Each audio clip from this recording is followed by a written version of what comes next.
ఇంకో మాట గొప్పది, శీలం అనార్య సేవ. చెయ్యకూడని వాళ్ళతో స్నేహం చేశామంటే మన శీలం పాడైపోతుంది. దానికి పెద్ద ఉదాహరణ ఎవరో తెలుసా? భారతంలో కర్ణుడు.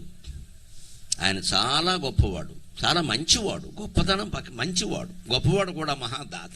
మంచివాడే, స్వతహాగా మంచివాడు. ఆయన పుట్టుకలో ఏ దోషము లేదా తల్లి దోషం ఉందేమో కానీ ఆయన దోషం అనేది ఆయన ఏం చేస్తాడు? కానీ చేరకూడని చోట చేరాడు, దుర్యోధనుడు పక్షాన్ని చేరాడు. ఆ చేరడం వల్ల ఏమైందంటే ఒక్కోసారి వాడి దగ్గర ప్రాపకం సంపాదించడం కోసం వాడికంటే ఎక్కువ ఓవరాక్షన్ చేశాడు. ద్రౌపదీదేవిని తీసుకురమ్మనే ఆయన అన్నాడు దుర్యోధనుడు. వచ్చాక తొడమే కూర్చోమన్నాడు. సరే, జుట్టట్టుకుని దుశ్శాసనం లాక్కొచ్చాడు.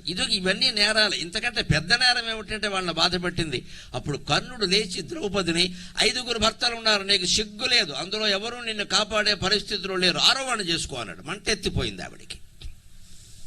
సరిగ్గా కర్ణుడు అర్జునుడు చిట్ట చివరి అస్త్రం వేసి అర్జునుడిని సంహరించేటప్పుడు అర్జునుడు మర్చిపోయినా కృష్ణుడు మర్చిపోలేదు. ఈ మాట ఈ మాటని బాణమై పోవాలి వెధవా అన్నాడు. ఎంత మాట అంటాడు ఒక సాధ్విని పట్టుకుని? ఆరో మొగుడు చూసుకోమంటాడా? ఏమిటా భాష? వేసేయి. ఎందుకంటే అర్జునుడు కొంచెం ఆలోచించాడు. రథచక్రం కురింగిపోయింది, తీసుకుంటున్నాడు. ఆ స్థితిలో వీరుణ్ణి చంపకూడదు, యుద్ధ నీతి అని అర్జునుడు అంటే కృష్ణుడు ఏమన్నాడో తెలుసా? యుద్ధ నీతి గురించి ఆలోచిస్తున్నావు, జీవిత నీతి ఏమైంది అన్నాడు. అందరూ ఆలోచించాల్సిన విషయం ఇది, అందరూ ఆలోచించాల్సిన విషయం. జీవితంలో నీతి లేనప్పుడు ఫైటింగ్లో నీతి ఏమిటండి? ఇష్టం వచ్చినట్టు గుద్ది బారేస్తాడు. నువ్వేంటి అడిగేది? ఇక్కడ తొడ మీద కొట్టాడు, మెడ మీద కొట్టాడు. భారతం చదవకుండా వ్యధవ్యాఖ్యానాలు అన్నీ చేస్తారు ఇక్కడ. వాడు తొడ మీదకి వీడి పెళ్ళాన్ని వచ్చి కూర్చోమనొచ్చు, వాడు తొడ మీద కొట్టకూడదు. చక్కగా దుర్యోధన ఓసారి మెడ చాపు కొడతానంటే వాడు కొడతాడా? చాపుతాడా? జరిగే పని అది. అంచేది ఎంత మంచివాడైనా సహనానికి ఒక హద్దు ఉంటుందండి, ఒక పద్ధతి ఉంటుంది. అది మితిమీరిపోతే ఏమైపోతుంది అది. అంచేత దుర్యోధనుడు ఎలా కొట్టాడు, అర్జునుడేమో ఎలా చేశాడు, భీష్ముడినేమో ఎలా పొడగొట్టాడు, ద్రోణాచార్యులకు అబద్ధం. అసలు అందరినీ వెళ్ళి అక్కడ ఉండమని ఎవడు చెప్పాడండి? ధర్మపక్షాన్ని ఉండొచ్చు కదా. భీష్ముడికి ధర్మం తెలియదా? ద్రోణాచార్యులకు ధర్మం తెలియదా? ఎవరికి తెలియదండి? అశ్వత్థామకి తెలియదా? కర్ణుడికి తెలియదా? రకరకాల వాళ్ళ బలహీనతల కారణంగా అధర్మపక్షాన్ని చేరారు. వాళ్ళ నిర్ణయాల్లో ఎవరి నిర్ణయమూ సరైంది కాదు.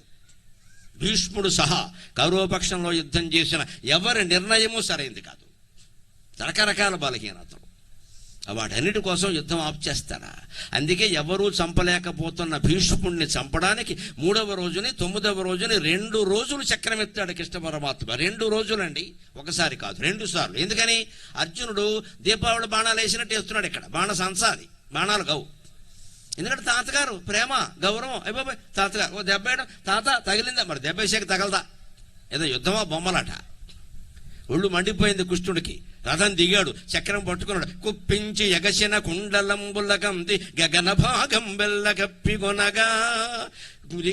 కుప్పించి ఎగసిన కుండలంబులకంతి గగన భాగం బెల్ల కప్పికొనగా. ఉరికిన నోర్వక ఉదరంబులోపల జగముల ఉదరంబులోపల జగముల రేగున జగతి కదల. చక్రంబుతో తెంచి చనుదెంచు రయమున పైనున్న పచ్చని పటము జారా. నమ్మితి నాలావు నగుపాటు చేయక మన్నించుమని క్రీడి మరల దిగువ. నేడు కరికి లంఘించు సింగంబు కరణి మెరసి నేడు భీష్ముని చంపుదు నిన్నుగాతు విడువు అర్జున అనుచు మద్విశిఖ వృష్టి తెరలి చనుదెంచు దేవుండు దిక్కు నాకు. నేను ఆయుధం పట్టను అన్న కృష్ణ పరమాత్మ ఆయుధం ఎందుకు పట్టాల్సి వచ్చిందండి? ఆలోచించండి. మన కథల్లో ఉండే రహస్యం. మానవుడు తన పని తాను చేయకపోతే దేవుడు చేస్తాడమ్మా, తప్పదది.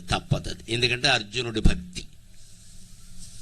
మనం ఎవ్వరమైనా సరే మన పని మనం చెయ్యాలి. దేవుడి మీద భారం వేసి కూర్చోకూడదు. గాల్లో దీపం పెట్టి దేవుడిది భారం అంటే కుదరదు. దీపం ఆరిపోకుండా ఉండే ఏర్పాటు మనం చెయ్యాలి. అప్పటికే ఆరిపోతే అది వేరే విషయం.